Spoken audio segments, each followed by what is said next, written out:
This video is sponsored by Surfshark, the best VPN on the market. Surfshark is an app or browser extension that allows you to change your location to access websites in other countries and keep you safe from hackers. For example, we here in Ireland can access other countries' Netflix libraries, streaming services such as DAZN in Spain for those all-important Premier League games. Surfshark keeps you safe and private by protecting everything you do online.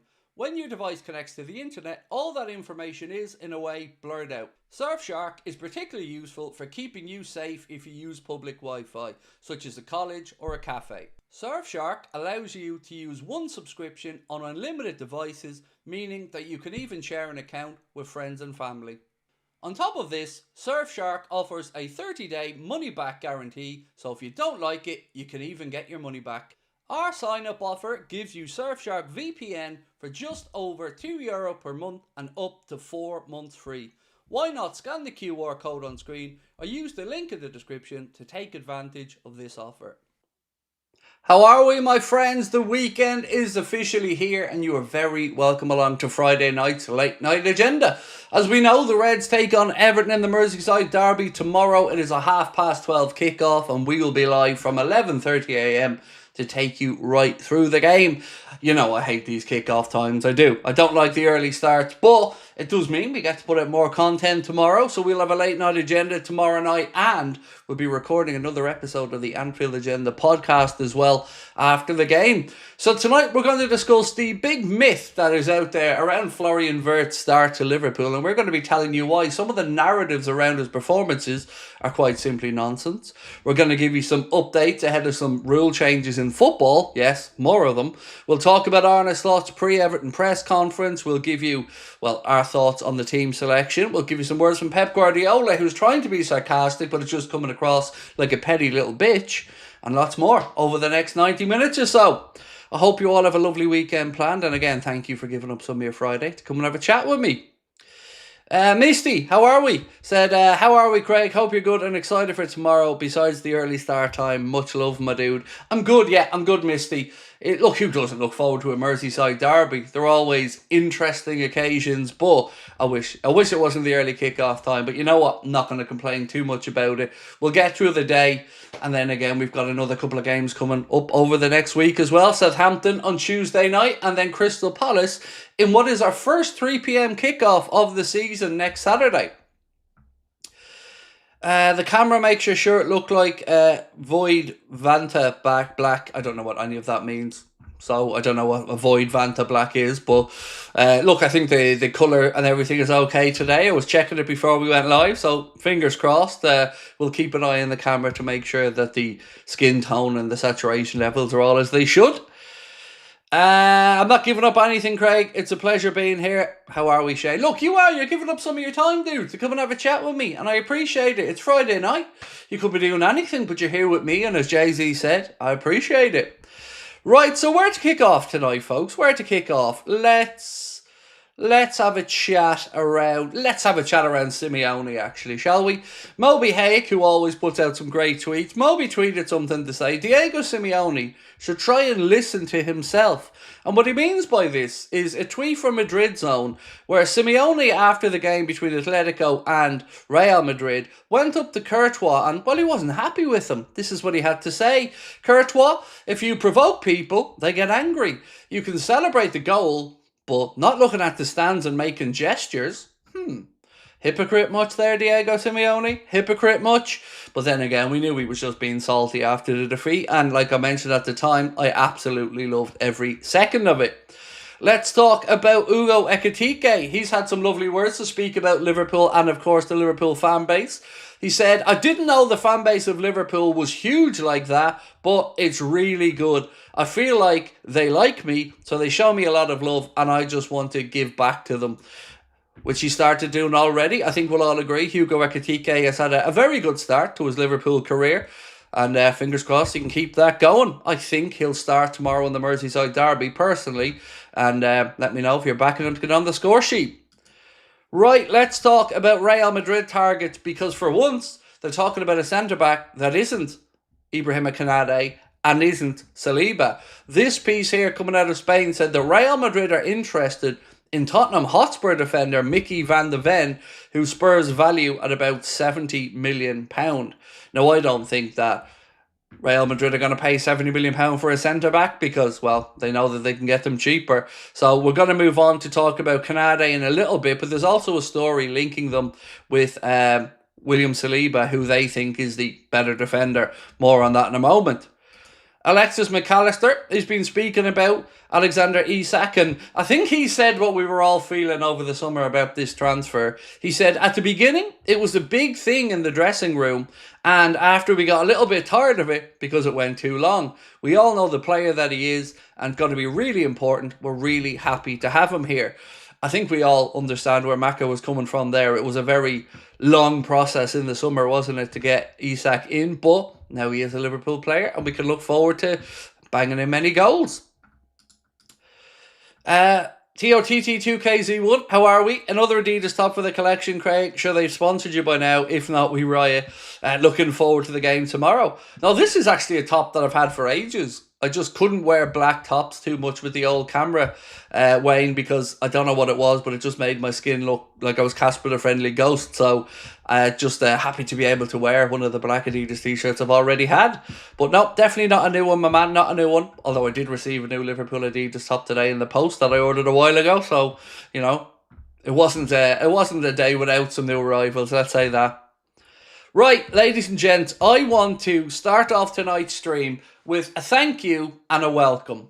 So Mark, our chief moderator, for personal reasons and because life's really busy, Mark unfortunately had to step down today as chief moderator. It wasn't the news any of us wanted to receive, but of course we understand and respect that Mark has a busy life and stuff to be focusing on. So I wanted to take a second on behalf of all of us, everybody associated with the channel, everyone that watches the channel, everybody that's been part of the channel over the years, to say a hearty thank you to Mark for everything that he's done. You know, he works tirelessly in the background, helping me during streams, giving me information, and you know, keeping us all up to date. So I just wanted to say thank you for everything, Mark. Thank you for all the years that you helped me out. Thank you for being a huge part of our channel's growth, and thank you for everything that you've done. Mark will still be in and around, of course, but he'll be just popping in and out a little bit less frequently because life is getting busier for him. So again, from all of us, Mark, we love you, mate, and thank you so much for everything you've done for us. On the other side, the welcome I was speaking about, well, we have a new set of moderators. We have a new chief moderator, and that is Mr. Keane Core. So if we could all welcome Keane to be captain moderator, and he's going to be ably backed up by Mary and by Andy as his vice captain. So to that one, Keane, welcome in, mate. Thank you. And to Mary and Andy, thank you for jumping alongside Keane as well to help out. Appreciate all the work that our moderators do. The channel wouldn't be where it is without you. Thank you. Right, so let's get cracking with the footy news then. Arna had something quite interesting to say on Mohamed Salah, and I think it's something we'll all agree with. He said, when you are a great player, you still contribute to the team even when you don't play well. I mean, with goals and assists. And this is what stands out for Mo. A lot of players do well when the team does well, but can't do special things when they're not. But he can. And I think we'll all agree. It was great to see Mo looking like his brilliant best against Atleti, and hopefully that'll kick him on for the remainder of the season. But again, Arna letting us know why. Perhaps, you know, many of us have said, why isn't he taking Mo off? And look, we knew what he was going to say, that yes, he can have these moments, but you know, we just wanted to see the Mo that we all know and loved, and thankfully it looks like Mo is getting back to his best, and you know, hopefully he can get on the score sheet tomorrow as well against Everton. Did you guys see the Paddy Power bus outside Old Trafford? They are the masters of banter, I have to say. So Paddy Power have a bus, the number 343, that goes through Manchester. And it said the only 343 that works in Manchester. And they got a nice little picture of the bus outside Old Trafford. So the banter just keeps on coming. Gonna give you a little bit of information from Richard Hughes, actually, who has been speaking about the summer, the transfer business, how Liverpool go about their business, and I found it very interesting, so let me read it out to you. And he said, as best you can, you detach yourself from the transfer fee and what it's likely to be. He was speaking at Redbird Summit, and this is via The Athletic. So first and foremost, the identification of the right player for the right system and for the right coach has a fair amount of importance. And I think that is not something necessarily new for the football club and its ownership. He went on to say, if you look at the fees that were paid for Alisson Becker, just under £67 million, and Virgil van Dijk, £75 million back in 2018, in history, you equate what that would be in 2025 money, and you're not far away from where we were with some of the fees that have been spent this summer. We pay what we believe to be fair market value for a player based on age and based on the necessity of that individual to fit into the squad. We pay what we believe to be fair market value for a player based on age and, as I said, fitting into the squad. In the fullness of time, we hope that instead of talking now about what a huge fee it has been value for money for the football club whenever we're making that assessment in the future. And because of the ages of the players that we've brought in, we're confident that will end up being the case. So again, giving us a bit of an insight there as to what Liverpool looked for when they are committing this money to big deals like we've seen this summer. So we've often heard the phrase that Liverpool want a player to have had a career before the Liverpool career, and you can see that with the signings that we've made, particularly with the likes of Alexander Isak. Keane said, just want to give another big thank you to Mark for everything he has done for the channel and for us. Good show, Keane. And Keane Core, of course, is our new captain moderator, backed up, as I mentioned, by Mary and Andy. And thank you to everybody for all your help. Right, folks, where to go. Let's talk about a potential change to the football laws that has come in. So the Independent have said football authorities are considering introducing time limits for throw-ins and corners to combat time wasting and boost effective playing time. Now, I do have a little bit of a gripe with this one. I understand what they're trying to say. They want the game sped up. They want corners and throw-ins taken quicker. But what's the biggest thing that slows down corners being taken? I think you know where I'm going with this one. It's referees. It's referees going in to have the pointless conversation about jostling, grabbing and holding that 99 times out of 100 ends up with nothing anyway. That, to me, is the biggest impediment to a corner being taken quickly. So, yeah, I'm all for speeding the game up a little bit, but let's be realistic. For me, that's the biggest delayer of corners. It's always the referee having a word with the centre-backs and the strikers. Right, now, I think we've got enough people in. I think everyone's settled in enough now that we can get into the main topic of tonight's stream, and that is the myth around Florian Wirtz and opposition fans and some in the media trying to make out like he's been a failure. It doesn't help when you've got the likes of Steve Nicol moaning as well, a former Liverpool legend, saying that he's not unlocking defences against the likes of Burnley and that's what he's brought in to do. But when you look at it, you analyse the numbers, and you actually have people that don't have an axe to grind, well, you see different. I'm going to take you to a post from Craig Hope of the Daily Mail, who, of course, we know this summer we were watching, reading, seeing all Craig's stuff around Alexander Isak and that situation. And I want to commend him once again for a very fair, very balanced post. This man, over the course of the summer, has gone up in my estimations tenfold. Not because I didn't rate him beforehand. I didn't pay as much attention to his work. But I love his honest take on this, and I'm going to tell you what he's had to say. He said, I watched a lot of Champions League this week, and the three best performances that I saw were from Harry Kane, Florian Wirtz, and Pedri. Kane looked fast and strong, Wirtz was so imaginative, and Pedri is just sensational. Best midfielder in the world. And then he went on to say, as for the format, make it 16 of 36 go through, and it's perfect. And I got to say, I understand where he's coming from with the 16 of 36 going through. That would give us a very straightforward last 16, quarter-final, semi-final. So that is one part of what I wanted to talk about tonight with Florian Wirtz. But then I wanted to get into some actual numbers. And Squawka, and credit anything Liverpool for their post, Squawka have said no Liverpool player had more touches in the opposition box with 7, created more chances with 5, or created more big chances 2 than Florian Wirtz against Atletico Madrid. So once again, we have to knock down and knock back the doubters, the opposition fans, the pundits, the media, and everybody else who's trying to put the pressure onto Liverpool and Wirtz and make out like he's been some type of failure so far. He hasn't.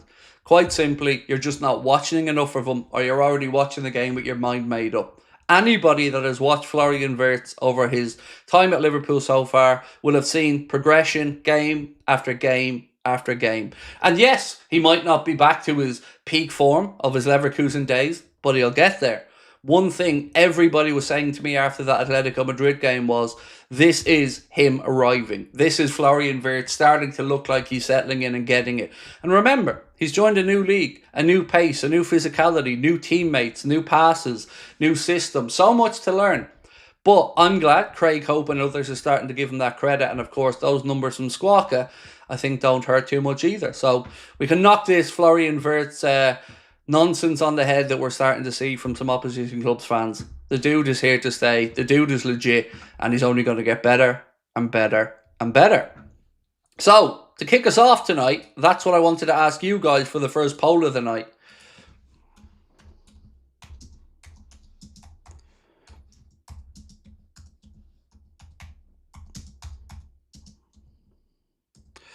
One sec.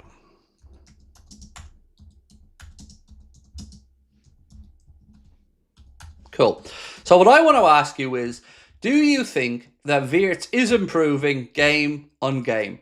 So vote away on that one. We'll get back to it in a few minutes, but I'm interested to see your thoughts on it, because for me, I understood people being critical maybe after the first few games, but I did see the progression for myself game after game, and I think that the game against Atletico Madrid was by far and away his best performance so far in a Liverpool shirt, as well as, of course, it being our best performance of the season so far. So we'll check back in on that one in a little while. Medusa said, you can see Florian settling in step by step, slow but steady. I agree, absolutely. Nice play Brest this weekend. Can't not laugh. That was a fun stream, my man. That was a really fun stream. Mutai Squirrel, great name by the way. Yeah, I really did have fun that night when we were having that little Brest giggle along, which is probably the best description of it. And Nikhil said, I think Frimpong will take Mo's place as a right winger when Mo is off with Egypt. I'm unsure, yeah, I was thinking a little bit about that. By the way, I want to call out something here, because I was looking through and something caught my eye. So let me just get the dates up so I can talk to you. 1 second. Where was it? Right, 1 sec. I want to go into October. Right, so we play that day and then that day. Right, so, ladies and gentlemen, I have a question. Where is it? Where's it gone? This one? Yeah. So Liverpool play on Saturday the 4th of October against Chelsea. Our last game before the October international break. Now, there's also games on the Sunday, right? So why on earth are Egypt scheduled to play on the Monday against Djibouti in the qualifiers for the World Cup? Remember, Mo playing on Saturday, but he could have been playing on Sunday because there are Premier League games on the Sunday as well. So what on earth are Egypt doing having a game on Monday? Less than, 40 hours after Mo plays for Liverpool? Surely that's nonsense. The international break's supposed to start on Wednesday, Thursday for the international games, and the training's supposed to come beforehand. So I'm very confused by this one. I had to double check it last night because I was going through looking at our fixtures and running through, looking at the international break, trying to figure out who's playing when or whatever. And that caught my eye. Monday, the 6th, he plays, or Egypt play against Djibouti away in the African World Cup qualifiers. That is nonsense. Don't know how that's the case. Yeah, check it out for yourself, by the way. Maybe the app I've looked at got it wrong, but that can't be right. You know, because imagine he was playing on the Sunday as an example, and I'm sure there are Egyptian players playing elsewhere in Europe on the Sunday, and then they have a game on the Monday in the international break. It's madness. Prediction for United Chelsea, Craigo, said SS. Ooh. Do you know, I'm going to go for a 2-2 draw for that game because I think United are going to react. They're going to have had a whole week to prepare as well. As we know, United have no European football. They've got no League Cup football. So I'm going to say 2-2. I think it's a game Chelsea should win, for what it's worth. But yeah, I'm going to go 2-2 for that one. Summerpool said, can see Mo having a slight injury knock on the Saturday game? Well, it should just be point blank refusal. You know, there's no way he should be involved in that game in any way, shape, or form. Like, just none. And any player, by the way, not just Mo, any player playing in Europe that has games that weekend, there's no way that they should be playing on the Monday. Absolutely none.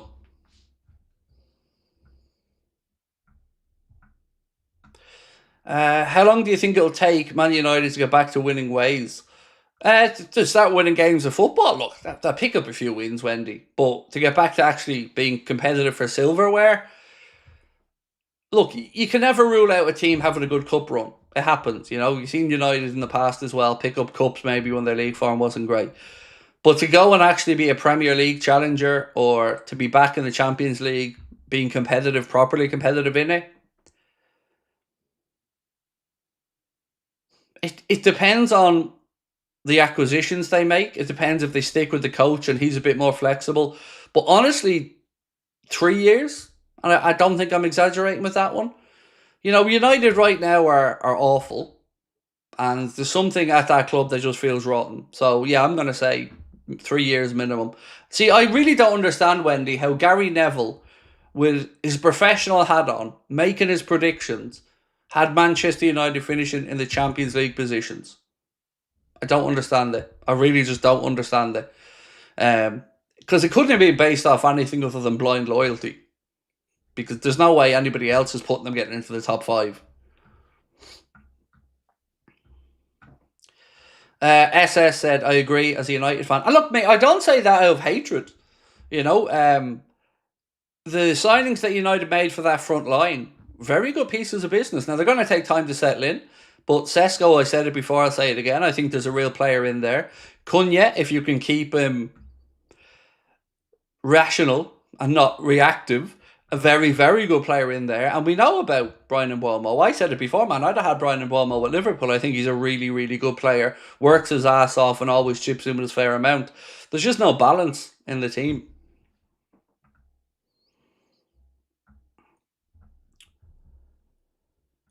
Some pundits just predict what they want to happen. Yeah, which, again, just makes a mockery of it. Like, these lads are being paid serious money to work on Sky or the channels that they're on. And they're not even given an honest answer. Like, they're just doing a disservice to the viewers who are paying these TV subscriptions to hear this nonsense.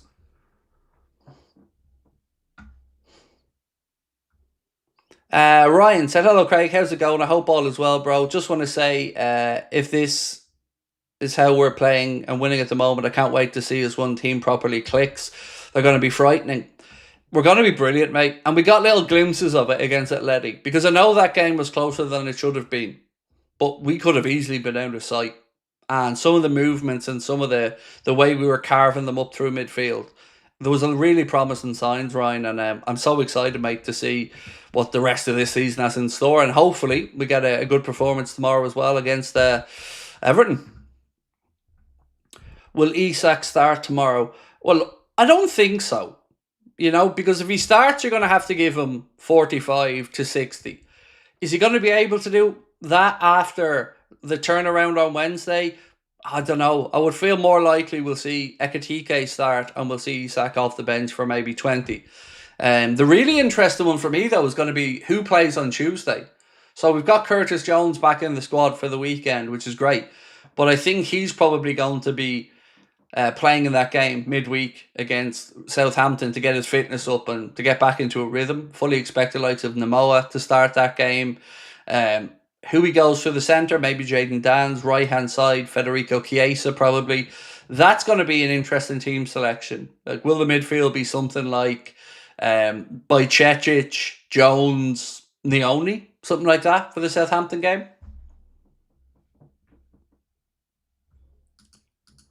So, the poll's looking pretty good. We're going to let it keep going to get up to 1,000 votes. But the question that we're asking you is, do you think Florian Wirtz is improving game by game? David Newell said, hate 12:30 kickoffs. We never look comfortable playing at that time. Much prefer the evening kickoffs. especially for the derby as well, David. Like, it's just not a great time, is it, to be kicking off a derby? 5:30 Saturday night, that would have been a belter of a time for that game. I know TNT Sport have the pick of the 12:30 slots, but of all the football slots, it's the one that I despise the most. I hate it. I love the introduction of some of the Saturday night games we're seeing this season. They're brilliant. But who wants a 12:30 on a Saturday morning kickoff? It's horrible. DIGHIR01 said no injuries, no suspensions, a win, a clean sheet, goals for VIRTZ, ISAK and EKITIKE, please. Yeah, it's hard to know what to expect tomorrow because, to be fair about it, Everton have had a good start this season. They certainly look far better than in previous seasons. Jack Grealish looking like he settled in well there, and they look like a better organised team with Moyes back in charge. And I'm not expecting it to be easy tomorrow. The prediction is out. If you did have a chance, please let me know if you watched it. I'm going to go for a 2-0 home win.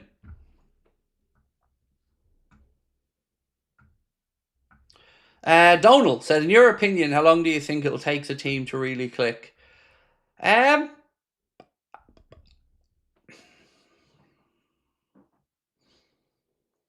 I would say, again, the other side of the October international break, I expect some false dawns between now and then, some good performances, some frustrating performances, but I think coming back towards that Manchester United game after the international break, I'm looking forward to it. I think that could be the day that it really all starts to come together and we push on.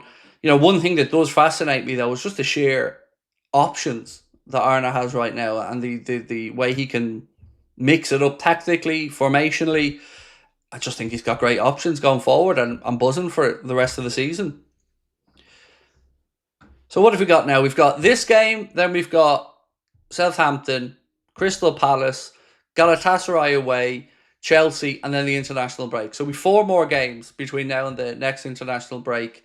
Hopefully towards the latter part of this month, we do see things again progressing. But honestly, I can see progression in most games so far.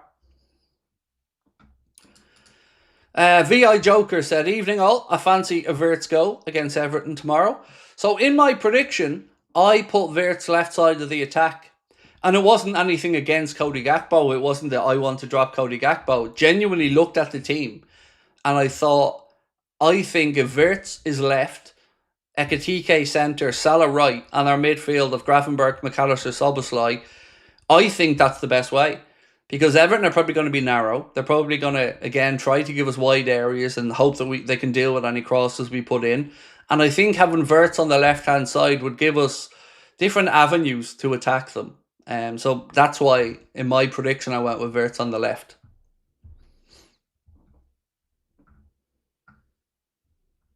Nola Eli said, Moyes will play a slightly more sophisticated version of Burnley tomorrow. I hope we get an early goal and force them out. I agree. Burnley had 0 attacking intent. 0. At least with Everton, you think they're going to play on the counter and try to pin something. Burnley didn't even try to do that. They went out there and the full extent of their ambition was a 0-0 draw. Medusa said 100% agree on the thing. Yeah, look, it definitely was nothing to do with wanting to drop Cody Gakpo or anything like that. Just, I said to you guys all the time, horses for courses and different teams for different opponents. Against Everton tomorrow, having seen what we've seen against the likes of Arsenal, who came and sat deep, Burnley away, who sat deep, that's, I think, the best course of action would be to put WIRTZ out on the left.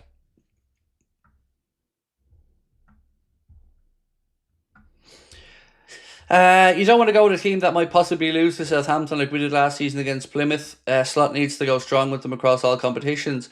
I think, look, we can have players on the bench, but let me throw out a rough team to you. We know Leone's going to play in the game. So let's say we go Gomez, Leone as the centre-backs, Bradley at right-back, Kirkes at left-back, Mamadashvili in goal, midfield of Leone, Jones, maybe by Cetic. If he's not there, Endo could go in there absolutely and do the job. So it could be Endo, Jones and Leone in midfield. And then up top, I would go Rio on the left, Jaden Dan's maybe through the middle and Chiesa on the right. I don't think that's a weak team. I think that's a team that at home has enough experience and enough talent in it that we should get the job done.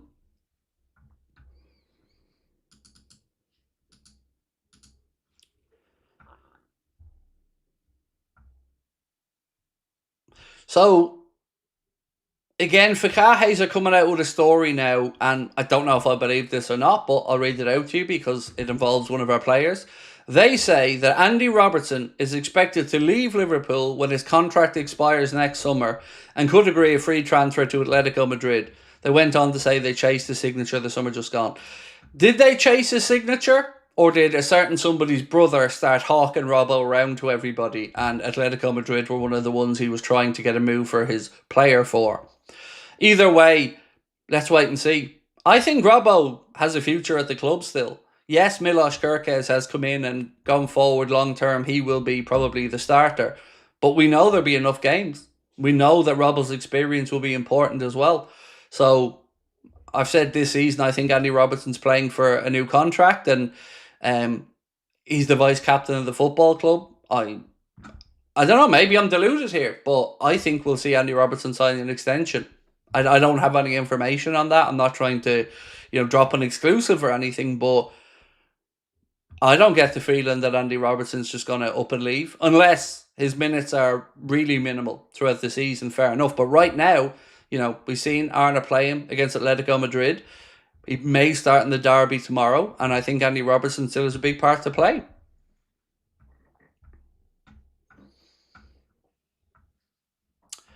Summerpool, thank you. I've quite a few polo shirts. This is my dad's uniform for holidays and stuff. I always have them. I have a couple of different variations of Adidas black polo shirts.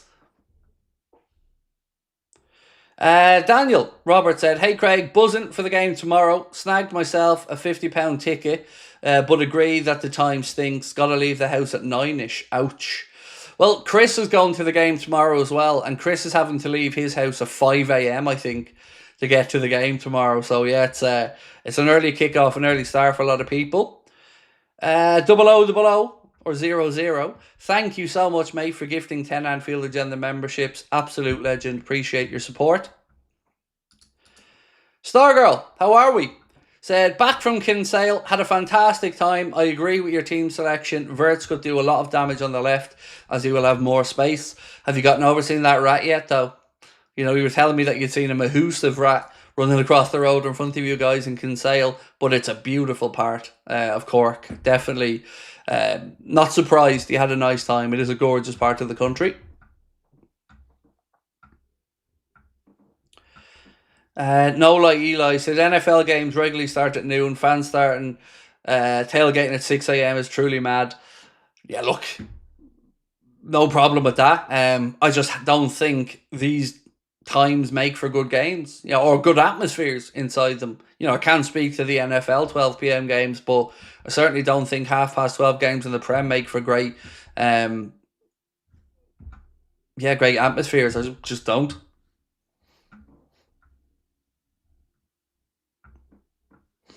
Right, have we got 1,000 votes yet? Nearly, we're up to 900. So the question is, do you think WIRTZ is improving game on game?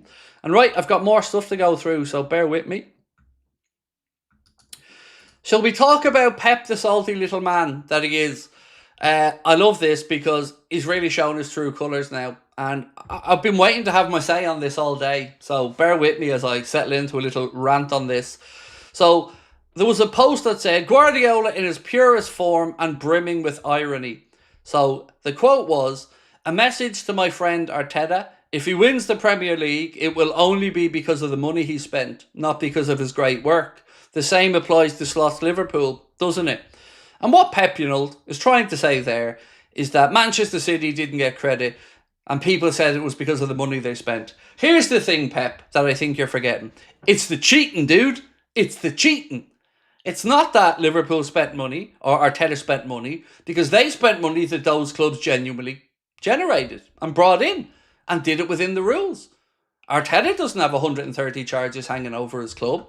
Slot doesn't have 130 charges hanging over his club.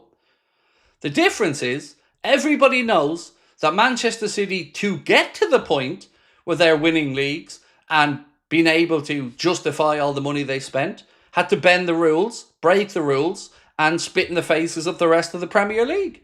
That's why they have 130 charges against them. So I wish one of these reporters grew a pair and said to Pep, that's bollocks. The reason why nobody gave City credit is because nobody believes the numbers, Pep. Nobody believes that the finances are right, Pep. Nobody believes that you did it honestly, Pep. Hence the 130 charges.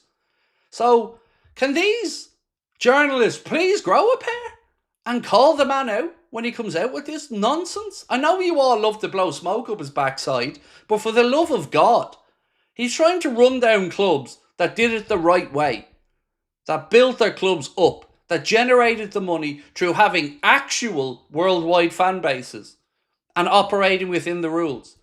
So no, Pep, if Arteta wins the league with Arsenal, I won't be sitting here saying it's because of the money he spent. I'll be sitting there saying because they built a good squad correctly within the rules and deserve to win it. And if Liverpool go back-to-back and win it, it won't be because of the money. That was a part of it, but that was money generated by the club through years and years of growth, commercial partnerships and success. Not just a sugar daddy coming in to throw money at the problem and try and blow up the Premier League with all the rules they don't like, taking them to court, denying everything, dragging it out. Once again, Manchester City and Pep Guardiola just can't see why the rest of football hates them. I'll tell you why, Pep. It's because we all think you're cheats. Simple as that. And we don't just imagine it, mate. The charges are there. 130 of them. And that's without the stuff you've already gotten away with that was time barred from UEFA. So, no, Pep, nothing to do with the money, mate. That money was generated fairly. Unlike, well, you know.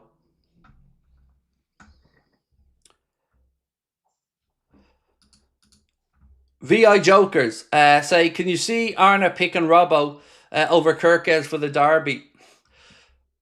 The only thing that pauses me saying no is the quick turnaround from the game. You know, he didn't take Kirkes off at Robertson off at 60 or something like that. He took him off a bit later. So I would start him, mate, but I'm unsure with the quick turnaround if Arna will feel from a sports science perspective he's able to. I hope he is, but you know, I'm sure him and Ruben Peters will have that conversation.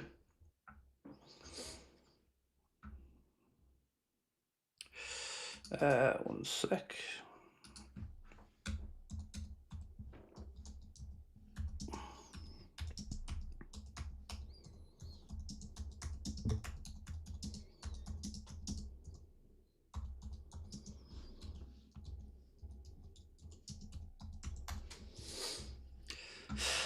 I love a good Craig rant. I've been sitting on that one all day, Nomad. Honestly, I have. I read that quote earlier on and I just thought, no, I'm not having that. I'm not having that. Put me in one of those press conferences, please. Give me one of your credentials, because seemingly none of the journalists that cover Manchester City have the balls to tell Pep why people are actually saying it's all because of the money. Because Arsenal and Liverpool did it within the rules. Arsenal and Liverpool didn't have to, you know, do the stuff that led to 130 charges. So, you know, I don't want Arsenal to win the league. But I promise you, like I've always said, if Arsenal win the league, I will credit them because they've done it in sporting merit. And as much as it will hurt me, I will say well done, because that's the sporting thing to do. Right, so 96% of you guys and girls think that, yes, you have seen an improvement every time Florian Wirtz plays. Appreciate that. Thank you to everyone that voted.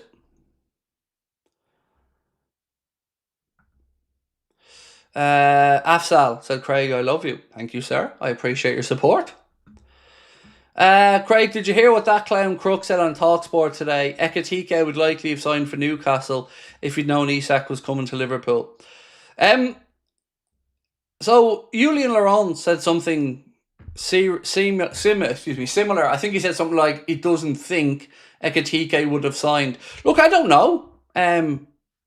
I don't know, but what we do know is, and what I can actually tell you is, one second. There was a little bit of interesting news on this one today. So Liverpool chairman Tom Werner was speaking on It's Called Soccer podcast, and he said that the club were not initially planning to sign both ISAK and EKITIKE this summer.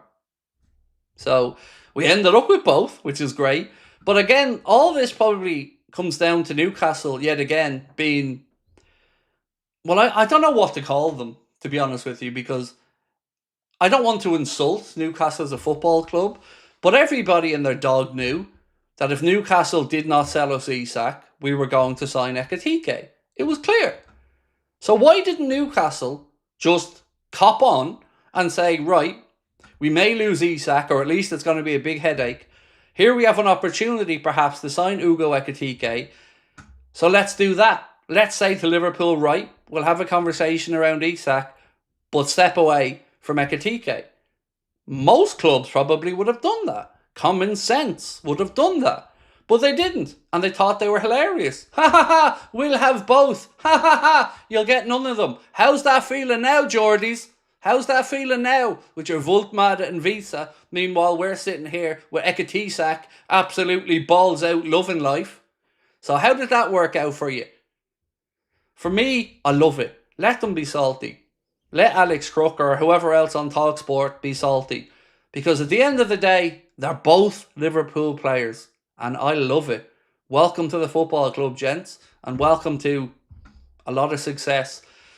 So yeah, look, I don't know. I don't know if EKITIKE would have signed if he knew ISAK was coming. Don't know. But I know they're both here now. And I know as a fan, I'm absolutely buzzing. Naturalist said, did you see Palace has said that they will accept offers for Gay in January if you want more than 35 million we offered? Yeah, best of luck with that. Yeah, look, I don't know what happens with Mark Gay in January. You know, I'd be making stuff up if I told you I knew.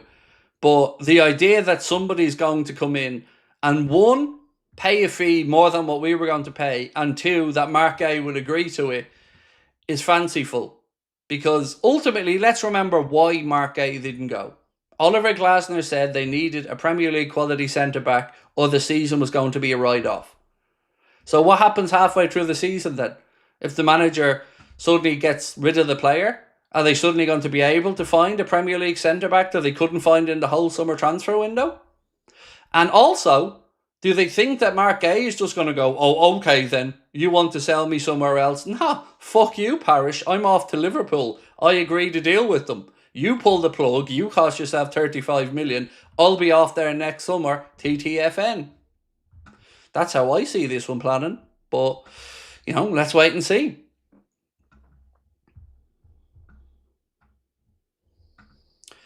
And on the EKITIKE thing, I've been shouting about that one all summer, to be fair. That's not just an on-the-spot thing. EKITIKE is, yeah, that was my little nickname all summer. United fan said, Craig, as a United fan, I'm happy we both agree on something, that Pep is a fraud, he's washed, keep up the amazing work. I just hate when he lives in this little bubble of ignorance, mate. You know? You and I will banter as fans about our clubs, but there'll be an underlying respect to it, you know? I respect what United achieved over the years. I respect the club that they built. I respect them. I have zero respect for that Manchester City. Because like we've said, they just kept digging their heels in, kept denying it. The evidence was there, the leaks were there, and they thought they could do what they want. So I will never respect anything in this iteration of Manchester City, because I believe the whole thing is built on dodgy foundations, and we have to wait and see. We're 6.5 years into this investigation now, but I think these charges, or at least a good few of them, will stick, and then we all get to call them what they are. Simple as that. So yeah, we are in agreement on that one, man. We're in agreement that yeah, feck 'em. VI Joker said, we need depth in the squad. I believe EKITIKE knows this. He'll be fine with it. Look at Man City squad, for example. Exactly. Look, to be plenty of opportunity for EKITIKE and ISAK to get game time. You know, whether it's both of them on the pitch together or whether it's Arna rotating them. Good problem for us to have. And we carried two centre forwards before. We had Diogo and we had Darwin, so it's not new to the squad or to the manager to be working with two centre forwards.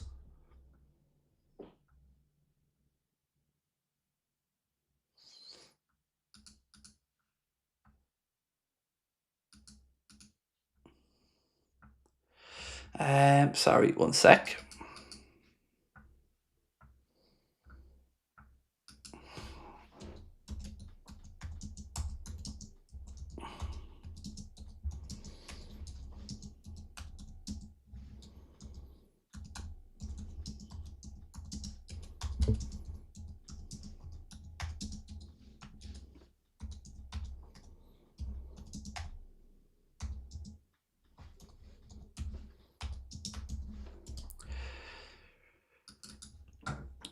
Right. So, ladies and gents, if I can ask you a favour, one, do hit that like button for me. And secondly, if you haven't subscribed, please do. Welcome onto tonight's stream. A reminder, we have the 12:30 kickoff tomorrow. Now, I know we always start our watch-alongs an hour and 15 minutes beforehand, but I'm giving myself an extra 15 minutes in bed tomorrow. So I'll be starting the watch-along at 11:30. But to make up for it, we're going to make sure there's plenty of content tomorrow. So we're going to have the watch-along, match reaction, player ratings video. Then I'm going to be back for a late night agenda tomorrow night from 8 o'clock till about 9:30. Then I'm going to be recording the podcast with the boys from about 9:45 onwards, and that will then be out on Sunday morning for everybody, as well as the Southampton preview, which will also be out on Sunday.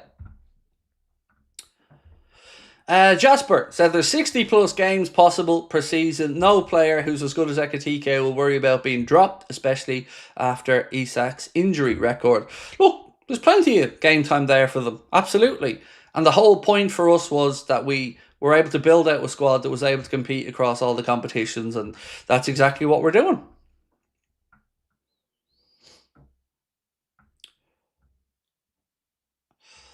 Paul said, question for you, where can I join the AA Discord? So the short answer is there is no immediate way to join it. We closed it off a while ago because there were people coming in that were just coming in to cause trouble. So we locked it down for a while, and then we introduced people, Paul, bit by bit. Now look, mate, I'd have no problem with you joining the Discord, none whatsoever. So if you want to drop an email to contact at AnfieldAgenda.com, I'll let Connor know to look out for it, and he'll send you the link. I can't give you the link myself because I signed out of all the Anfield Agenda email accounts after all the threats and stuff. So yeah, there is no direct way in, but we do allow a few people in every now and again.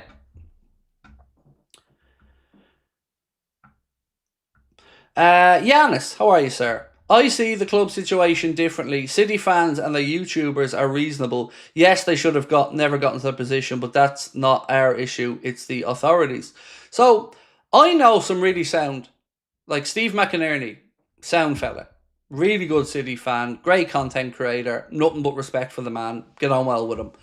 And I know loads of City fans who were going to Main Road, filling it out when they were down through the divisions.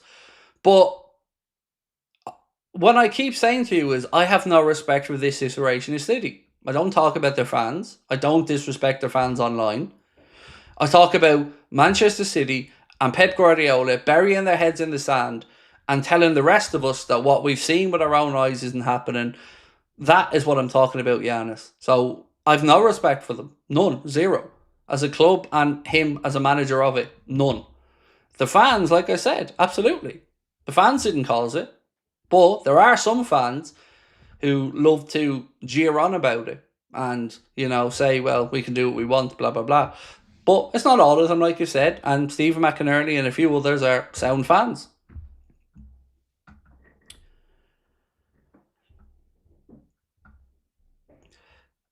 Red Gold said, I don't believe they'll find City guilty because they're so good at finding loopholes and ways of hiding evidence. I still won't respect them. I just don't trust the justice system. Well, see, the thing is, the charges are already there. They've been charged. This is just a hearing for them to try and get ways around the charges. If you look into some of the charges, though, it's pretty black and white. Like, I'm not saying they won't get off some of them, but some of these charges are... There's no real debating around them. There's no real finding a way to remove them. They're pretty cut and dry. So, I'm not expecting them to be held accountable for every single charge, but nor do I buy into the situation that I think they're going to get off the hook either.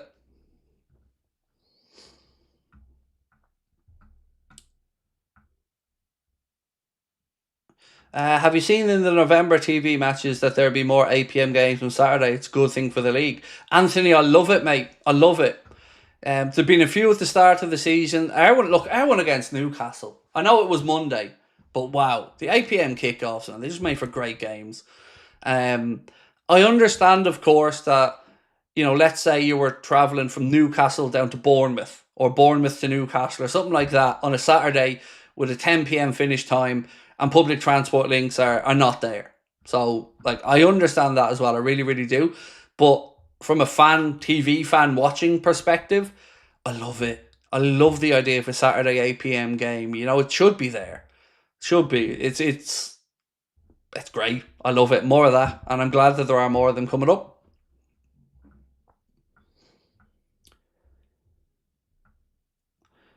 Craig, would you rather going invincible in the league or winning the treble? 100% the treble, mate. 100%.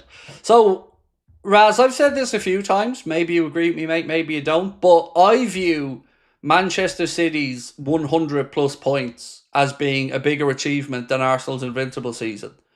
Both of them incredible achievements. Going invincible, not losing a game of football, that is unparalleled and fantastic. But ultimately, for me, dude, the most points on the board over the course of a season speaks its own story. Arsenal fans, bless them, they fucking love to do this, but I think it was AFTV again tweeting, list of managers who've won 89 points in the Premier League era, and of course there was, I think Mourinho, Ferguson, Klopp, and they got Arteta in there. Do 90 and then tell us. Or do the ones who've done it and won a league and then tell us. Because Arteta ain't up there with those managers. Not by a long way. And those other managers, when they had those high points tallies, went on to win leagues. And we didn't win a league with a points tally that Arsenal fans could only dream of, with 96 points or 97 points. So stop trying to shoehorn your manager into a conversation with actual legends. Sir Alex Ferguson, Jose Mourinho, Jurgen Klopp. People who've actually won shit. It's so funny. They always just want to feel like they're part of the club, don't they? Oh, bless. You're not. You're not there yet. Back in the day with Wenger and all the boys, absolute legendary manager, won league titles. But why 89 points? Because that's the most you've gotten, isn't it? That's why. So you couldn't say 90 because that would rule out Mick. Super Mick.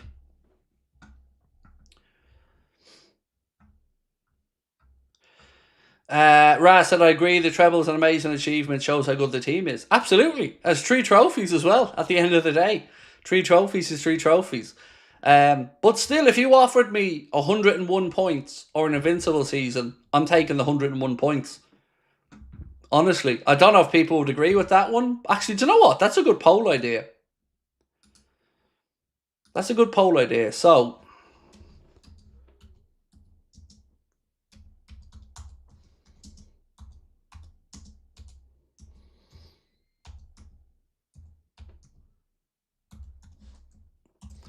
right, so let's see which one you guys would go for.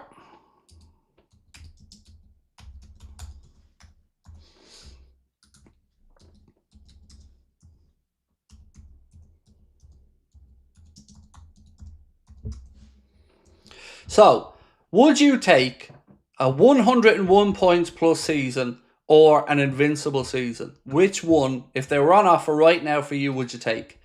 I'm going to stick to what I've said about the points because the most points, in my opinion, is the team that's had the greatest Premier League or league in history.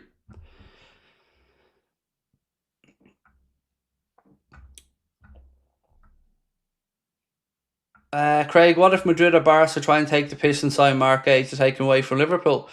Look, that might happen. I'm not sitting here, mate, arrogant enough to say to you, I think Mark A only signs for Liverpool.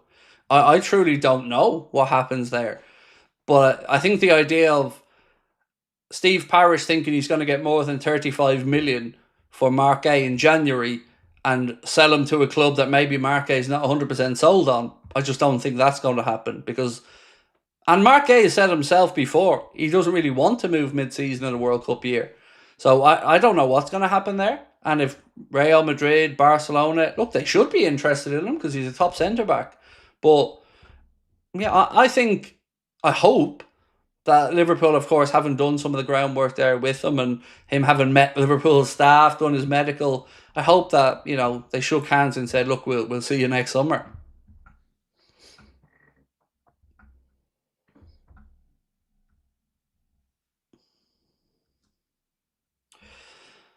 We should have just paid 40 million market value. Why? Because let's be honest, Peter. If we pay the 40 million, right, it still doesn't find Palace a centre back, and Palace knew all summer the likelihood of Mark A leaving, and they didn't find that centre back all summer. So any sporting director, owner worth their salt would have had that up their sleeve. We're probably going to lose Mark A. We need to have somebody ready. So they lost out on a guy at the end because he went to West Ham for more money, I think. So I don't know if just throwing 40 million at it earlier in the summer would have made a difference. I still think Crystal Palace would have had to find another centre back. And look at how Parish does deals over time. He tends to do them late in windows to try to get the best prices and deals. So for what it's worth, at 35 million, I still think we're probably paying top value for him at that point of his contract.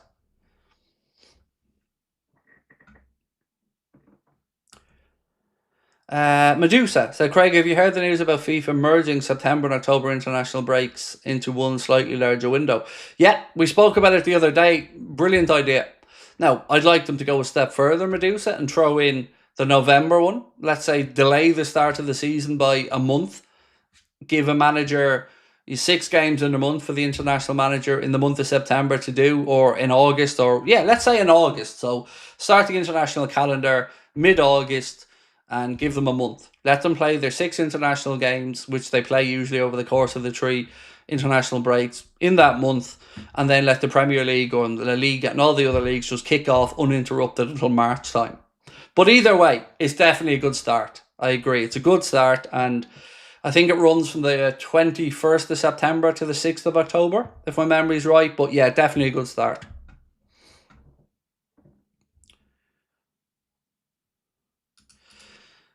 Shane said, well, neither the Invincibles or Centurions are the best Premier League team of all time. In my opinion, they're not in the top 3.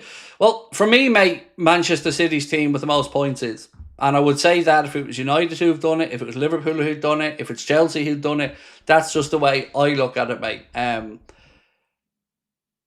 Look, we all have our own view on the way we look at sports, Shane, as you know, and I'm certainly not trying to say my view, my answer's the only answer. But for me, that's the simplicity of the way I look at it. If Liverpool had have beaten Man City's points tally, I'd be sitting here now saying that Liverpool team is the greatest Premier League team ever because they put up the most points in a season. And I know it's a simplistic way of looking at it because different eras, different levels of competition. But for me, if I had to pick between that Man City team and the Invincible team, as much as I despise City, just the sheer number of points for me would be the answer. Would I take Garnacho to replace Salah? Absolutely not. No. He doesn't defend enough. And look at the goal that they conceded against Brentford, mate, where Garnacho switched off and Fabio Carvalho went behind him with the back post. Salah doesn't let that happen. Like Mbeumo, as an example, at United wouldn't let that happen. So I think that is why Garnacho is a good player, but probably won't be a great player. He's got talent, he's got flashes of brilliance, but is he going to do the dirty work? Is he going to stay switched on and sacrifice himself for the team like Mbeumo would for you, like Salah does for us? I don't think so. And I think United were right to get rid of him.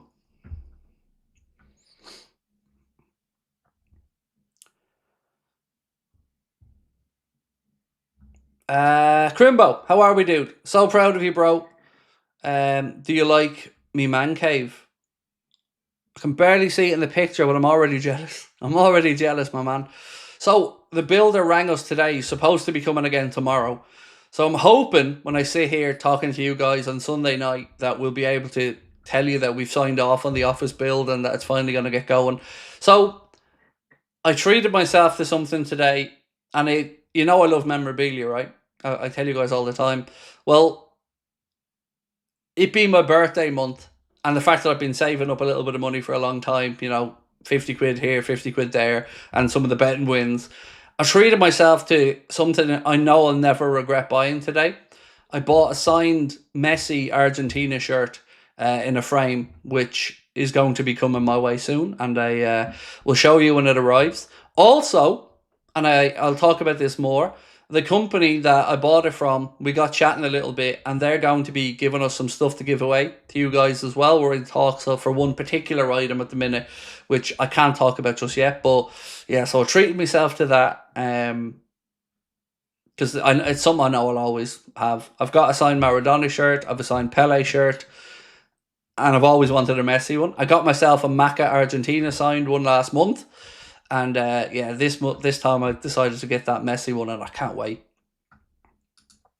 Matteo said, I want us to be invincible, just so Arsenal fans will have nothing to brag about anymore.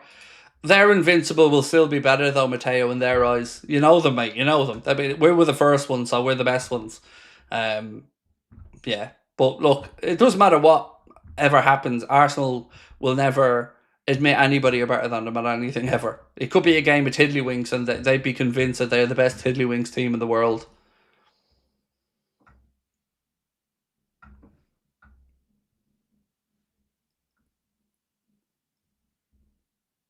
Sorry, I was just looking at something that was distracting me there. Macy Pappy, hello, how are we? Shane said, in my opinion, both the 98-99 and 07-08 teams are better, along with Chelsea's 04-05 team. And I would say the 97-98 Arsenal side was better than the Invincibles. Like I said, Shane, I do appreciate where you're coming from. And United certainly had some great teams. And that Chelsea Mourinho team was something crazy as well. But yeah, for me, I'm a basic bitch, Shane. I just look at the points tallies.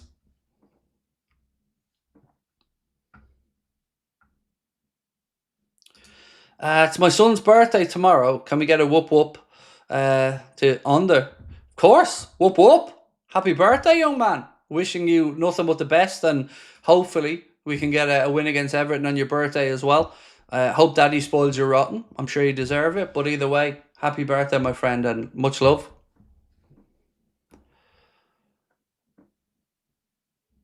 Paul McCluskey said 3 Liverpool matches have been arranged for TV in November. Home match with Aston Villa, 8 p.m. November the 1st. Manchester City, 4:30 p.m. Sunday the 9th of November. And West Ham away the 30th of November. So the first one there, 8 p.m. November the 1st. So that would be Saturday? Am I right? Saturday 8 p.m. game against Villa? Well, I'm having that. That's a belter. Manchester City, Paul said, is 4:30, Sunday the 9th of November, and West Ham away, 30th of November at 2 p.m. Nice one. Thank you for the update there, Paul. Appreciate you.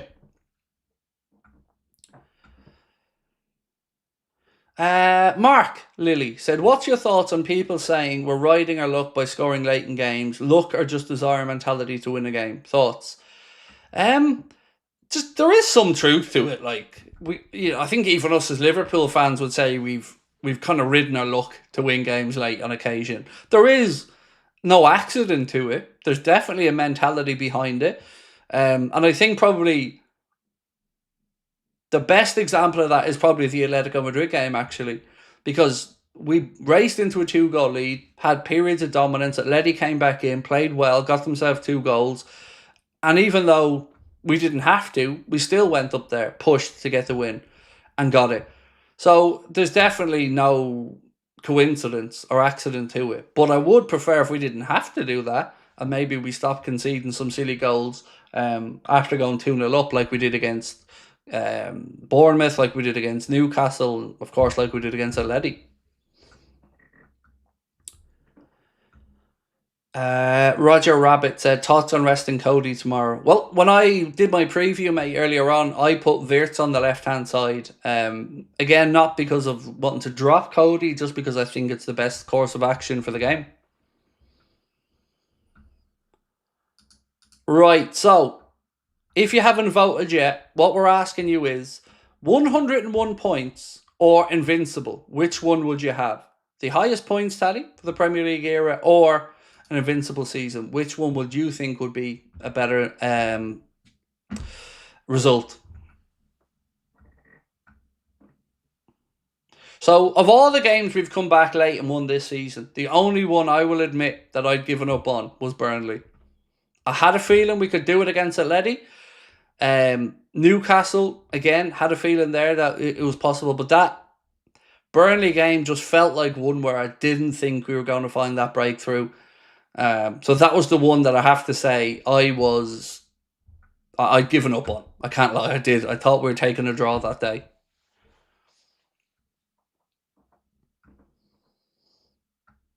Declan said Gravenberch's been the best number 6 in the world at the moment. What do you think? Look, I'm a huge admirer of Rodri. I will always give that man his credit. I think he was a thoroughly deserving Ballon d'Or winner, and as much as I hate that Man City team, as a player, he's brilliant. But Ryan Gravenberch is fast becoming the guy, and he isn't even nearly into his prime yet. He's probably got 2 to 3 years before he'd be technically in his prime, and what he's doing is incredible.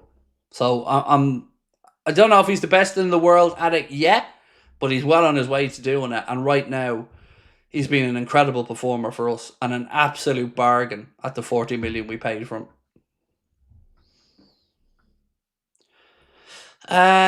Craig, we need a midfielder. How much would you want for Endo? You can't have him. He's a new James Milner. Endo's the closer. We bring Endo on when we need to, gum shield in, no shit Endo on the pitch, and you're not getting past. So, respectfully, you're not having Endo. But you're right, you do need a midfielder. And also, Amarim needs to stop wasting Bruno Fernandes as an 8 and get him back up there playing as a 10.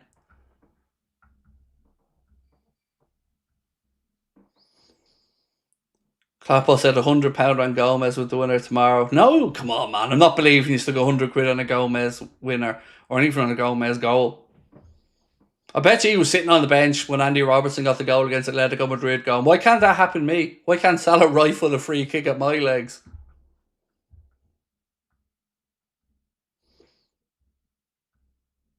Mark said Burnley just may as well have put their team in the 18-yard box, anti-football, but we got a bit of luck in the rest of the games. I think it's mentality and min players.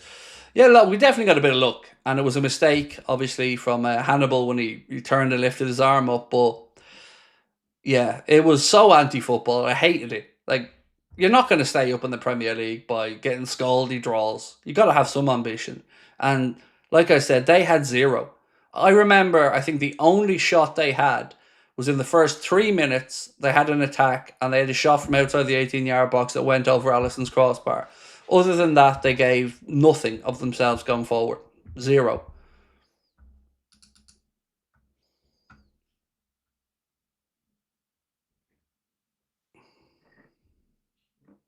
So Mark has just sent me a message because obviously a lot of you guys aren't in our Discord. And Mark would just like to say he'd like me to thank everybody on his behalf for all of their well wishes and all of the stuff. He said it warms his heart and it proves how much this channel is a family.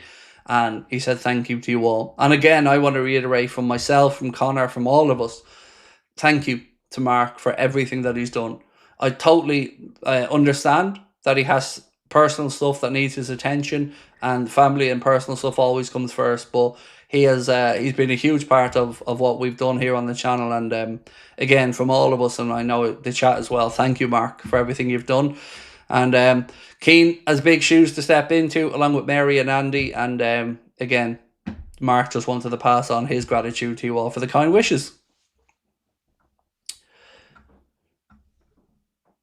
Right, I've got more notes I want to get through. Let's go to this story.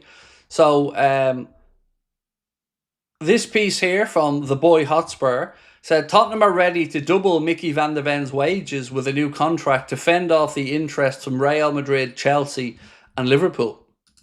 He is one that I feel we missed the boat on. I know he's had a fair few injuries and stuff, but I've always said I could see Van de Ven in our system and the way that we play. He's a very good defender. United fan said Craig Kobe Mainu would be an excellent midfielder for Liverpool. He would. I really rate Kobe Mainu. Again, probably another player I would say Ruben Amram needs to start leaning on a bit more, because there's no denying Kobe Mainu's a huge talent. Nasir, how are we? Nasir Ahmed said, Craig, can't wait to see Leone play on Tuesday against Southampton. Oh, definitely. Oh, mate, I'm with you. So excited by that one. We haven't had to see a sniff of him yet. No, not a minute. And I don't really know much about Leone. I didn't watch him at Parma, and I've only seen a few highlight reels and stuff, and the image of him standing over Lukaku, of course. But yeah, I'm buzzing to see him. I can't give that young man enough credit for making the move. It's not easy. 18 years of age, to uproot yourself, not just out of your league, your country, but to come over to a club like Liverpool Football Club. It takes balls to do that. So fair play to Giovanni Leone and his family. But of course, I'm sure coming to train alongside and work with Virgil van Dijk, his idol, will be a huge motivation and hopefully a huge influence on his career.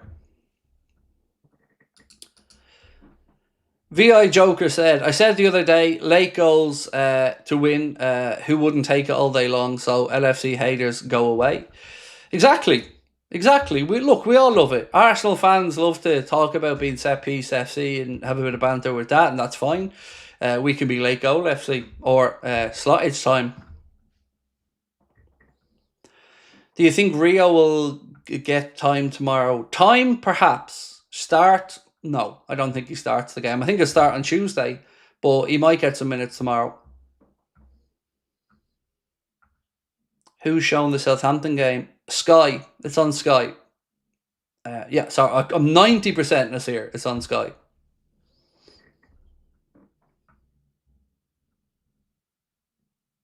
You can steal one player from any team. Who are you taking? Oh, see, initially you jumped to say Lamal, but we have Rio. So I can take one player from any team. Who am I taking? Pedri. Yeah. Pedri in the midfield, along with our boys. Can you imagine that? Even then if we lost McAllister in the long run. So yeah, I'd say Pedri for me, or who else would I take? You can keep Mbappe.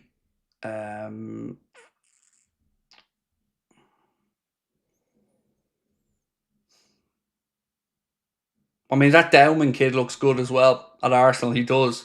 But yeah, I'm going to say Pedri. Valverde's a good shout from Jonathan Kirkley. Big fan of Fede Valverde. I think he's a cracking player.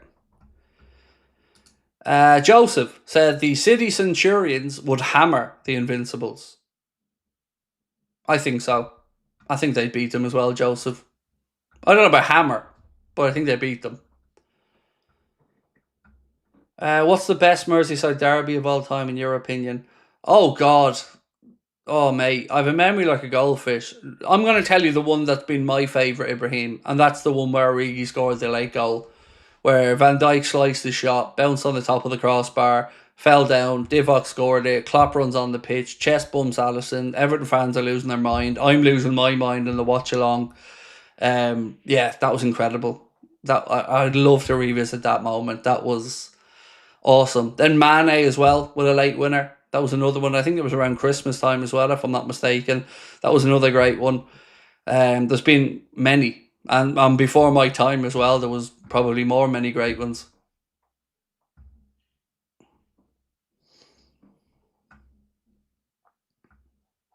Mark said the Southampton game is on ITV in the UK. Thank you, Mark. Is it not on Sky as well? That's my bad then. Sorry, I thought it was on Sky as well. I might have to watch on Premier Sport then.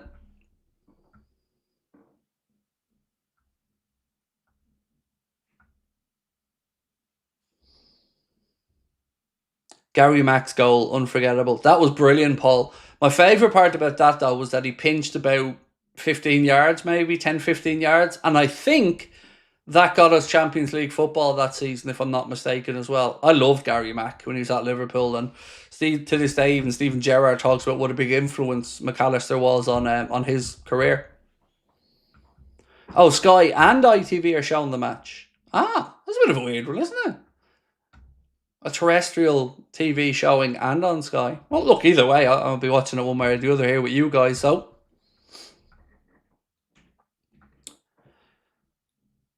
Big fan of Palmer. He and WIRTZ would roast. I don't know what it is, Giannis, about Cole Palmer that I can't take to. There's just something about him that I can't bring myself to like him.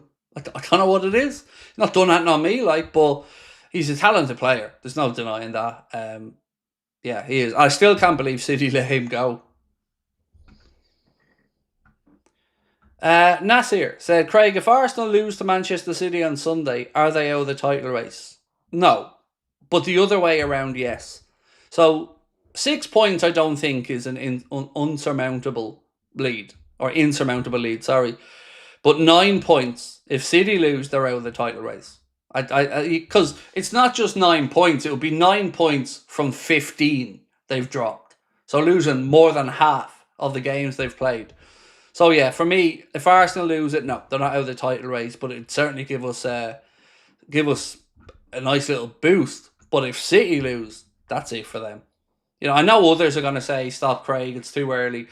But I said it last year as well, and City fell away. They just are not the same machine and team that they once were. So, we had this debate last night about what's the best result in that game. And actually, I promised you I would vote a poll on that tonight, so let's get this poll done and dusted, and then I'll ask what is the best result tomorrow. So we're asking 101 points or invincible. Which one is better? If you can all quickly jump on and vote on this to get it up to 1,000, we can get the next poll up about what the best result is tomorrow, or excuse me, on Sunday for us in that game. I'm adamant somebody winning is the best result rather than a draw. I don't really mind which team wins as long as somebody wins, because 9 points over City and 3 over Arsenal is great. 6 points over both is great.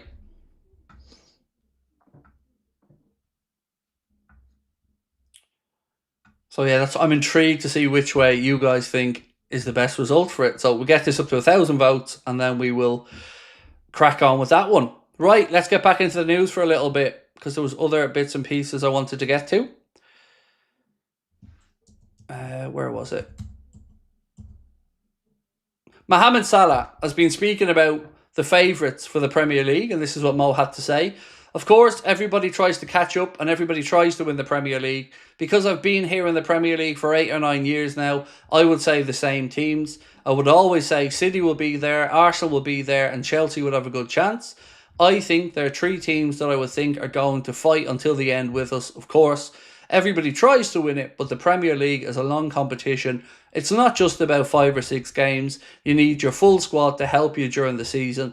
If you struggle with injuries or poor performance, you need the whole squad. You have to try to get to February or March being in contention, and from there will be a chance to be the winner. And I would agree, but I disagree with City being a real contender this season. I still don't see it with them, but if they beat Arsenal, maybe that'll change my mind if it's a convincing performance.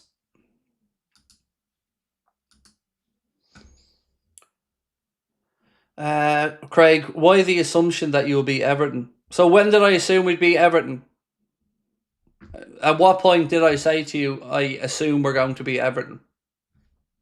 Again, you're putting words in my mouth that I haven't said.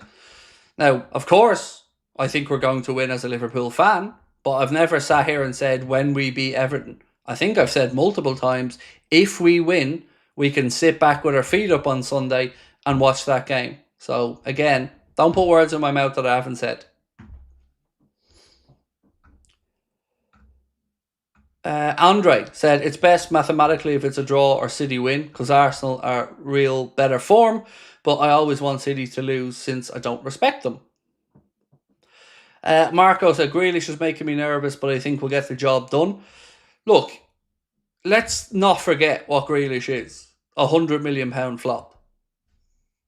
And he's doing well at Everton, don't get me wrong. He is, but, we have more than enough tools and players at our disposal that should be concerning and worrying them. So, let Jack Grealish do his thing, but we have ISAK, EKITIKE, WIRTZ, Salah, Van Dijk, Szoboszlai, McAllister, Gravenberch, Rio Ingamoa, Cody Gakpo. It goes on and on and on. So yeah, we should be the ones that they're concerned about. Right, so again, we need about 170 more votes to get there. 101 points or invincible, and then we can get on to actually, do you know what? We'll call it now because I want to get this other poll in. So 60% of people said that we will they take 101 points, and invincible 40. Right, on this one.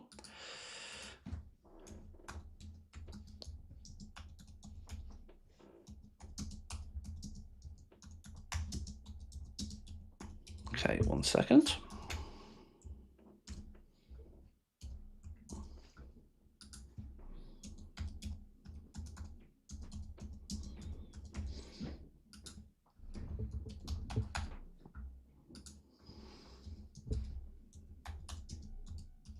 Right, so what result is best on Sunday? Arsenal win, draw, or a City win?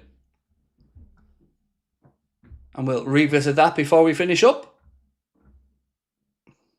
Oh, for some reason the poll isn't going up yet. Bear with me.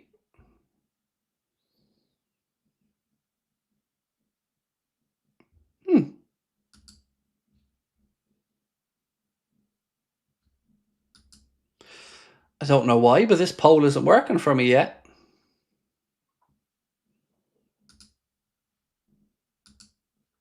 I can't even see your chat anymore now because of this poll not working.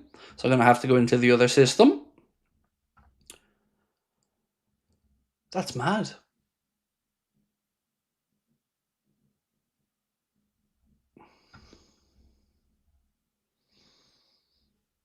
I don't know what's going on here with the chat for me, but it ain't working. Let me just try that and see if this helps it. Yeah, there we go. Now it's gone back in. Sweet. That's mad. Chat is only working if I pop it out.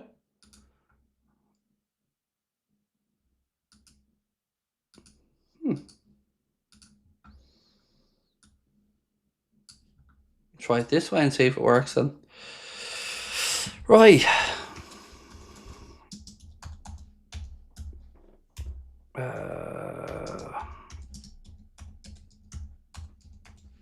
Right. So.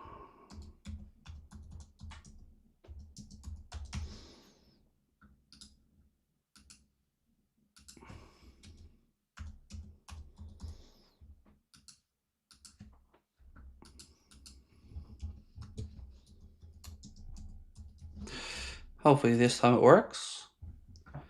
There we go. So, best result on Sunday, Arsenal win, draw, or a City win. Thankfully, it worked this time. So, we'll just stick that back in there. Cool. Right, let's keep moving. Where was I? This one, right. Dominic Szoboszlai, he's been speaking a little bit and he said, I hope we can finish the game earlier than the last 5 games. In every game you need that, but of course, especially for a derby, everybody is ready and can't wait for it to be tomorrow at 12:30. Hopefully we get the result done and dusted earlier, as he said. It's never an easy game, Merseyside derby, but if we can win, go 5 from 5, as I said, put our feet up then on Sunday and sit back and watch as Manchester City and Arsenal battle it out.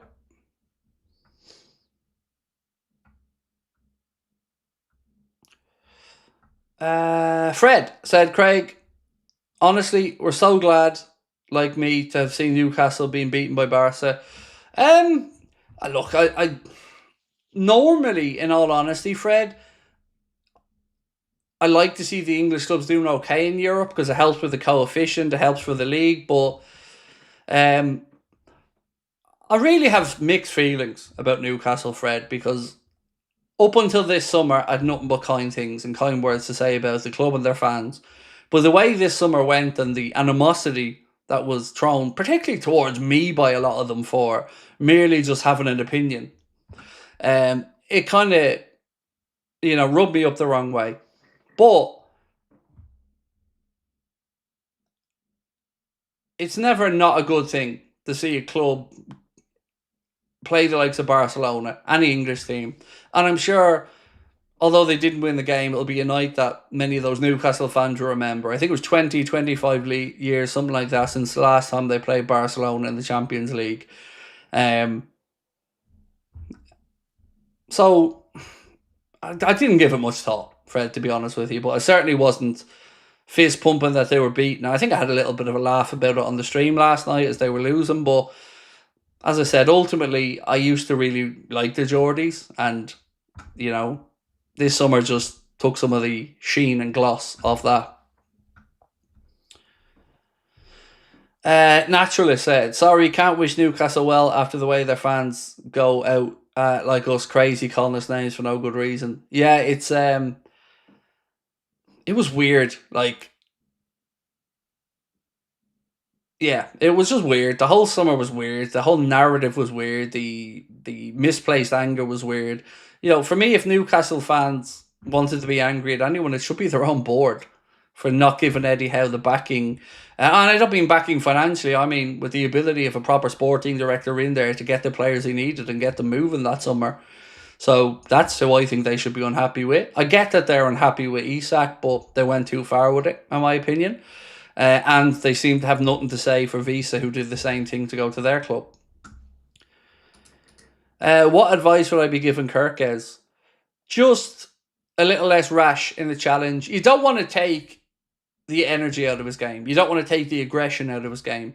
But I guess it's just the timing of when to go and when to make those runs and when to throw yourself in and commit.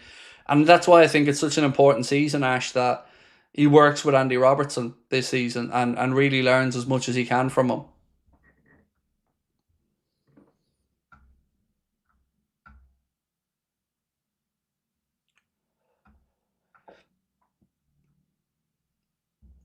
Mark said, prefer a draw with a total of 4 points dropped as opposed to only 3 if one wins.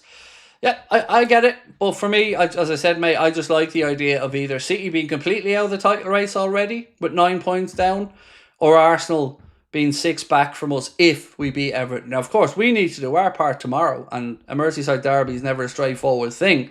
But if we get the job done, the pressure ramps up. You know, playing first is always a benefit if you win. So if we can get the job done on Saturday morning, puts pressure both on Arteta and on Pep United, and somebody's going to drop points. So I'd just rather somebody wins, somebody loses. So it can either be 9 points dropped for City or 6 points apiece between us and both of them.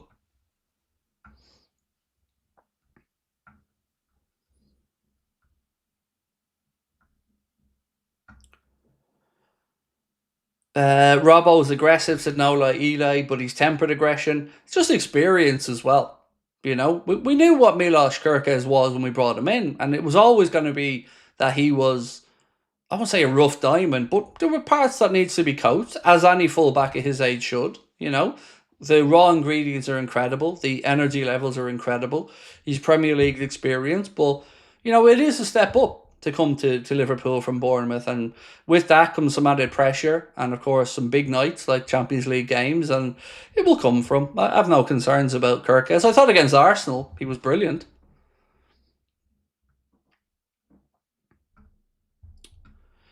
What's the myth? So the myth, my friend, is that this narrative around Florian Wirtz being somehow a failure so far at Liverpool is just that. It's a myth. And my reasoning that I gave for it being a myth is, apart from the fact that we all see him improving game on game, it's the narrative that people want him to fail. Some in the media, some from opposition club fans. But I want to draw your attention to a post from Craig Hope, who, as I said, I think has been an incredibly good journalist this summer. And I really, really respect the fact that he posted this. He said, I watched a lot of Champions League football this week, and the 3 best performances that he'd seen were from Harry Kane, from Florian Wirtz, and from Pedri. Kane looked faster and stronger. Wirtz was so imaginative, and Pedri is just sensational. He said, as for the format, make it 16 of 36 go through, and it's perfect. Add to that a statistic that came from Squawka, that was that no Liverpool player had more touches in the opposition box with 7, more chances created with 5, or more big chances created with 2 than Florian Wirtz against Atletico Madrid. And you can start to see that some of the narrative around his start to his Liverpool career is just bullshit. And people wanting him to fail. Because we can all see the progression. So I'm here to back our player and stand and say this shit needs to stop. Because I'm telling you, if Wirtz was at Arsenal, anybody else, the drama wouldn't be as much. The knives wouldn't be out as much. And people wouldn't be looking for something that isn't there. And it needs to stop. He's a new player in a new league with a new coach in a new team. And you can see progression week on week on week. And if people can see that, I think they're willfully ignorant or unwilling to see it.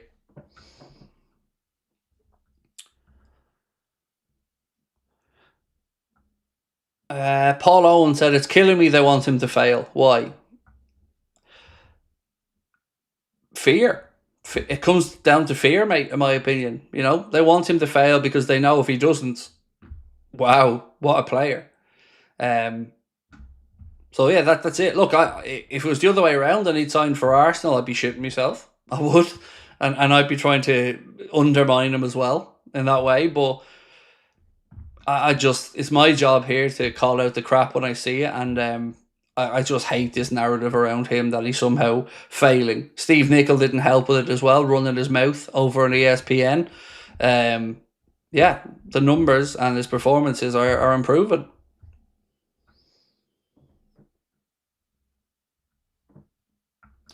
So people are obsessed with goals and assists when they don't look at the bigger picture, said David Newell. So I'm not sure, David, mate, if you had a chance to listen to the latest Anfield Agenda podcast, but we kind of had this very discussion, and I think it was Steve brought it up when we were talking. For us this season, we are going to have to drop the goals and assists conversation because it's not going to be the way that we can view whether this team is a success or not. For instance, we know Mohamed Salah last year was responsible for an awful lot of our goals, whether I think it's 51, 52% goal contributions. This season, the whole point was that we don't have to rely on one, that we don't expect 40 goals from Mo and blah, blah, blah. The whole point was that we brought in EKITIKE, ISAK, WIRTZ, Young Rio was there, Gakpo will chip in, Salah will chip in. So the point for us is winning. That's, to me, what the narrative for this season for Liverpool fans needs to be about. Are we winning games? Are we top of the league? Who scores the goals and how many they score? Yeah, it's a good talking point. You know, we'll celebrate them. But don't be surprised if there is no runaway Liverpool top scorer this year or no, record-breaking assister. It will be a team effort, a group effort, a squad effort. And that's the whole point of what we've done. So I thought it was a really interesting chat when Steve brought it up on the podcast. And again, if you guys get a chance, please do give it a watch and let me know what you think.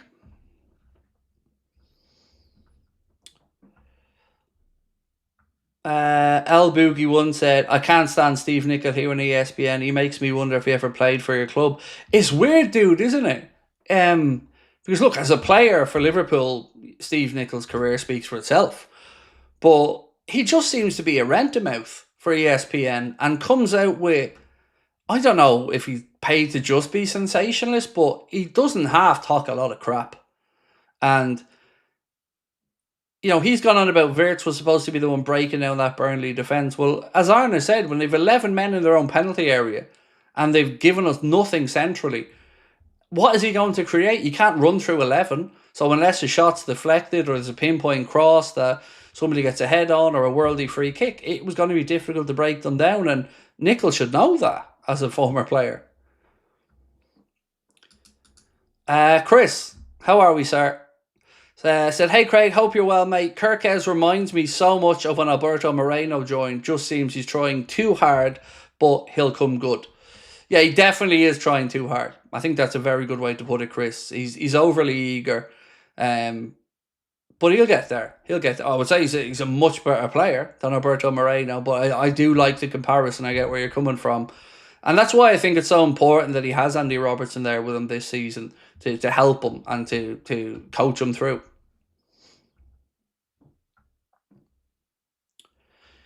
Aaron said, how many Reds score 5+ goals this season? Oh, God. 1, 2, 3, 4, 5, 6. I'm going to go for 6, Aaron. Mark said, totally agree with you, Craig. Definitely better if it's a team effort than all on certain individuals. Either way, I love our new players. Exactly. The whole point is that we're not overly reliant, or that when Mo goes to the AFCON, we're not screwed. That we're like thinking, God, where are the goals coming from? So I hope we're all sitting here struggling to figure out who the player of the season was, because there's been 7, 8, 9 good performances. And I'd love to be sitting here talking about, you know, a load of players in the 10 to 15 goal category, or, you know, 12 to 18 goal category, because that means that the business was right and the pressure is off just one player doing it. And if we had an injury, heaven forbid, to Mo or something like that, that we wouldn't be drawing blanks.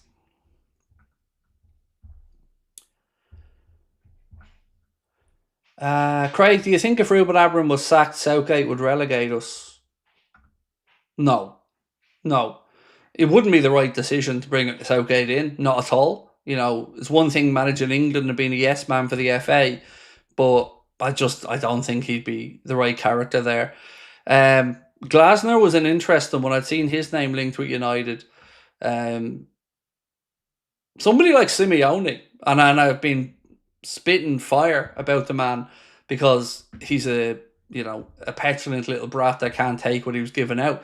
But he could go in there and grab a hold of that dressing room and that club, and put up with no shit. Or an Antonio Conte or somebody like that has the gravitas to walk into that club and drag it. You know, obviously you ain't getting a Jurgen Klopp, but it's going to take somebody like that. You know, Liverpool had a lot of false dawns over the years and some minor successes here or there, and of course the Champions League with Rafa.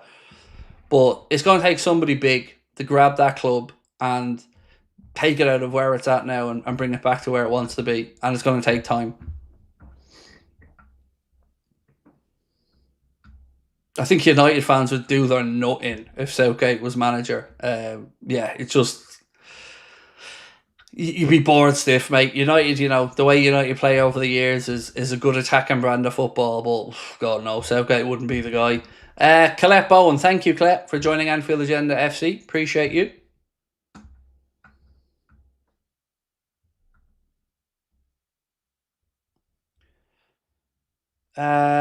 ABC Defa says Suarez joined in January. That season scored 4 goals, and we all know how that turned out. WIRTZ is world class. He never gives up, never stops trying. Unreal mentality.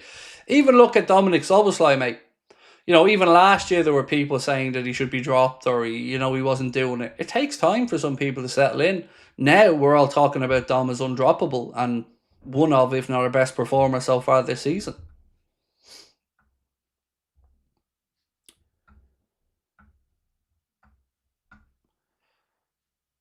If Southgate was appointed, the Glazers would be run out of the club in 2 weeks. It is mad. Like, as a United fan, mate, and maybe there's a few other United fans in the chat, what do you think the problems are at Manchester United? Because here's one thing I'll say. I get the Glazer hate, and you're right. But what gets me is they talk about the Glazers taking a load of money out of the club, which is, of course, right, and it's horrible. But they've always given the managers money. So a lack of spending hasn't been the reason for United not to be where they'd want to be. It's just piss poor running of the club from the top down.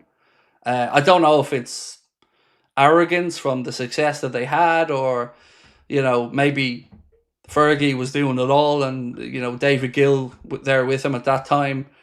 But from the outside, it can't just be the coach, because, of course, you've changed lots of them. I think player power is a part of it, but ultimately it's leadership. They seem all over the shop. Like, how can you have a minority owner running the football side of things and talking about £2 billion stadiums while he can't pay Johnny the steward and he's sacking him? You know, not sending staff to the Europa League final and stuff. These are just things that are just very un-Manchester United and unbecoming of a club the size of Manchester United. There's talk of Emery and United. That would be an interesting one. That would be an interesting, because Unai Emery has the coaching talent, but does he have the gravitas to go in and grab the club and lift it up? That I'm not sure of. But as a coach, look, Unai Emery is brilliant.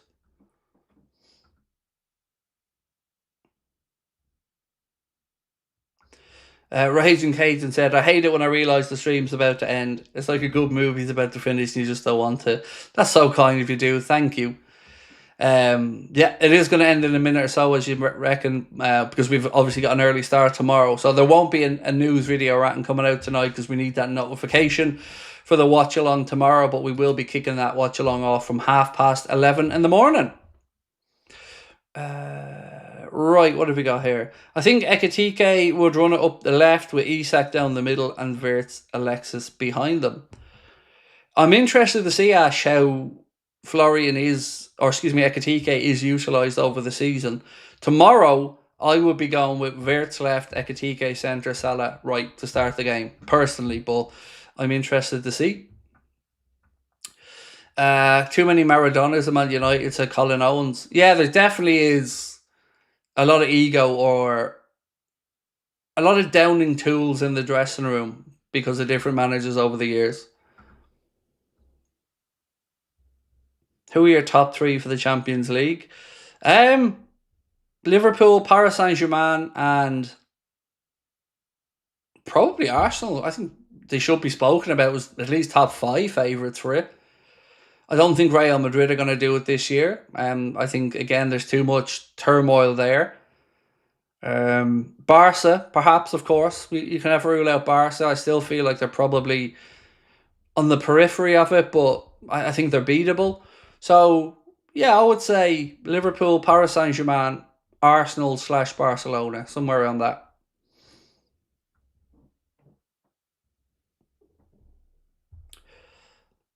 Will the game be called off if it's raining bad? I don't think so, no. No. I know there was like a status yellow warning, but that's nothing. We get them all the time here in Ireland. It would have to be a lot worse. Right, ladies and gents, let's end this poll. So we asked, what is the best result on Sunday? Oh, actually, a super chat just popped in that I want to get to so I don't forget. Suleiman said, where does VVD rank approximately in your all-time Liverpool top players? So again, I got to caveat this by saying I always answer from the players that I've watched play for Liverpool. Top 5. Approximate top 5. You're talking in my time watching, Gerrard, Salah, Van Dijk, Alisson, Fowler. So yeah, I'd have them top 5, but I'd have to really sit down and think about exactly where. And of course, his career's not finished yet. So yeah, there's still time for them to go even further. Right, so we asked best result on Sunday, and 50% of you guys said draw, 40% said a Manchester City win, and 10% say Arsenal win. Appreciate you guys, as always. Thank you so much tonight. Do drop a like for me if you can on the stream before you head off, and we will see you tomorrow, 11:30. It's going to be a busy day. We're going to have our match day content, watch along, player ratings video, match reaction. We'll have the podcast recorded to come out as well on Sunday, and we will have a new stream tomorrow night at 8 p.m. Yeah, tomorrow night. So look, see you early in the